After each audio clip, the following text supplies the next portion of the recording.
बिस्मिल्लाहिर्रहमानिर्रहीम। अस्सलाम वालेकुम डियर स्टूडेंट्स। आज का लेक्चर नंबर 1 में हम डिस्कस करेंगे यूनिट नंबर 4। इस यूनिट का नेम है फैक्टराइजेशन एंड अलजेब्रिक मैनिपुलेशन। अब मैनिपुलेशन का मतलब ये होता है कि एक ऐसा प्रोसेस जिसमें आप अलजेब्रिक एक्सप्रेशन को रीअरेंज करते हैं या सिंप्लीफाई करते हैं। फर्स्ट टॉपिक हमारे पास कॉमन फैक्टर्स। अब कॉमन फैक्टर्स अलजेब्रा में कॉमन फैक्टर एक एक्सप्रेशन होती है जो दो या दो ज़्यादा एक्सप्रेशन को एग्जैक्टली डिवाइड करती है। जैसे फॉर एग्जांपल 2x माइनस 6 में से 2 कॉमन आया। 2 अब जो है एक कॉमन फैक्टर है जो इस एक्सप्रेशन को मुकम्मल तौर पर डिवाइड करेगा। नेक्स्ट एक्सरसाइज 4.1 इसका question number 1 factorise by identifying common factors. Part number 1 में देखिए 6x प्लस 12। अब ये 2 टर्म्स हैं, इनके दरमियान प्लस है। अब इनमें से हम 6 कॉमन ले सकते हैं क्योंकि 6 का टेबल 6 पर 1 टाइम जाता है और 12 पर 2 टाइम जाता है। यहाँ से पार्ट नंबर 2 में 15y² प्लस 20y। अब देखिए दोनों टर्म में एक तो y कॉमन आ रहा है, दूसरा 5 का टेबल इन दोनों नंबर पर 15 पर और 20 पर भी जाता है। यहाँ से 5y कॉमन लिया, 5 का टेबल 15 पर 3 टाइम्स और यहाँ पर y² का मतलब 2y लिखे हुए, एक y हमने कॉमन ले लिया। फिर 5 का टेबल 20 पर 4 टाइम, सा में ओनली 1y था जो बाहर कॉमन आ गया। Next part number 3 minus 12x² minus 3x। यहाँ से दोनों टर्म के साथ माइनस है, एक तो माइनस कॉमन आ रहा है, दूसरा x कॉमन आएगा। तीसरा इसमें देखें कि 3 का टेबल 12 पर भी और 3 पर भी जाता है। जब आप माइनस 3x कॉमन लेंगे तो यहाँ से माइनस जब कॉमन आया तो इस ब्रैकेट के अंदर साइन चेंज हो जाएंगे। दोनों टर्म के साथ माइनस है वो कन्वर्ट हो जाएगा प्लस में। 3 का टेबल 12 पर 4 टाइम और 3 पर 1 टाइम। नेक्स्ट इसके बाद part number 4 4a² plus 8ab²। यहाँ से 4 का टेबल 4 पर भी और 8 पर भी जाता है, साथ में दोनों टर्म में a भी है। हम इस वजह से 4ab कॉमन लेंगे। यहाँ पर a² है तो एक a कॉमन आ गया, दूसरा यहाँ पर आ गया। यहाँ पर b² है तो एक b बाहर कॉमन आ गया, दूसरा b यहाँ पर आ गया। 4 का टेबल 8 पर 2 टाइम जाता है। नेक्स्ट पार्ट नंबर 5, यहाँ पर 3 टर्म्स हैं, तीनों टर्म में ओनली x कॉमन आ रहा है। यहाँ से हम x कॉमन लेंगे तो हमारे पास यहाँ से x कॉमन आ गया, y बच गया। यहाँ से 3x² यानी कि x² मतलब 2x है, एक x तो कॉमन आ गया, दूसरा x यहाँ पर रख दिया। यहाँ पर 2x x कॉमन आ गया, यहाँ पर सिर्फ 2 बच गया।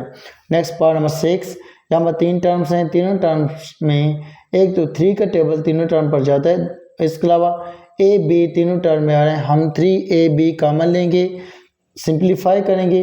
जैसे 3 का टेबल 3 पर 1 टाइम, a² एक a बाहर आ गया, एक a यहाँ लिख दिया, b वो बाहर हमने लिख दिया, माइनस अब 3 का टेबल 9 पर 3 टाइम्स, b² एक b बाहर एक यहाँ पर लिख दिया, प्लस 15ab पर 3 का टेबल 15 पर 5 टाइम जाता है, ab ऑलरेडी बाहर लिखा हुआ है।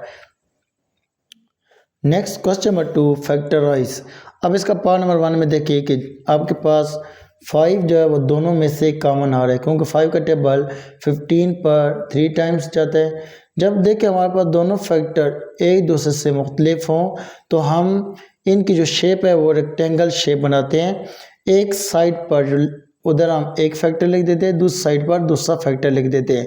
अब पार्ट नंबर 2 में 3 टर्म्स हैं, तीनों टर्म में से कुछ भी कॉमन नहीं आ रहा।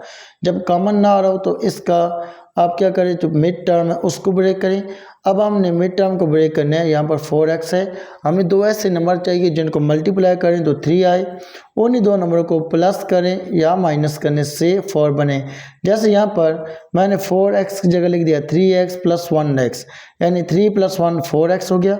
इन दोनों नंबरों को जब मल्टीप्लाई करेंगे 3 1s are 3, मल्टीप्लाई करने से 3 बन गया, प्लस करने से 4 आ गया। अब पहले ये 3 टर्म्स थी, अब यहाँ पर 4 टर्म्स हो गई। अब फर्स्ट 2 टर्म में से x कॉमन, लास्ट 2 टर्म में से 1 कॉमन। अब यहाँ पर 2 सेम फैक्टर हैं, इनको आप 1 टाइम लिख दें। इस फैक्टर के साथ x वो यहाँ पर लिख दिया, इस फैक्टर के साथ +1 वो यहाँ पर लिख दिया। अब ये दोनों फैक्टर मुख्तलिफ है तो इनकी शेप भी रेक्टेंगल बनेगी। नेक्स्ट है पार्ट नंबर 3 एक्स के प्लस 6x प्लस 8। यहाँ से तीनों टर्म में से कोई कॉमन नहीं आ रहा है तो हम क्या करेंगे, मिड टर्म को ब्रेक करेंगे। हमें अब दो ऐसे नंबर चाहिए जिनको प्लस करने से 6 बने, इन दो नंबरों को मल्टीप्लाई करने से 8 बने। अब 4 और 2 ऐसे दो नंबर है, जब प्लस करें 4 प्लस 2 6 बन जाएगा। 4 और 2 को मल्टीप्लाई करें तो 8 आ जाता है। अब 4 टर्म्स बन गई। अब इनमें से फर्स्ट टू टर्म में से x कॉमन लिया, लास्ट टू टर्म में से 2 कॉमन लिया, दो सेम फैक्टर को वन टाइम लिख दिया। जो फर्स्ट फैक्टर और सेकंड फैक्टर के साथ हैं उन दोनों को एक अलग ब्रैकेट में लिख दिया। दोनों फैक्टर मुख्तलिफ हैं, रेक्टेंगल शेप बनाए, एक फैक्टर को लेंथ पर लिख दें, दूसरे को विड्थ वाली साइड पर लिख दें। नेक्स्ट है पार्ट नंबर 4, एक्स के प्लस 4x प्लस 4।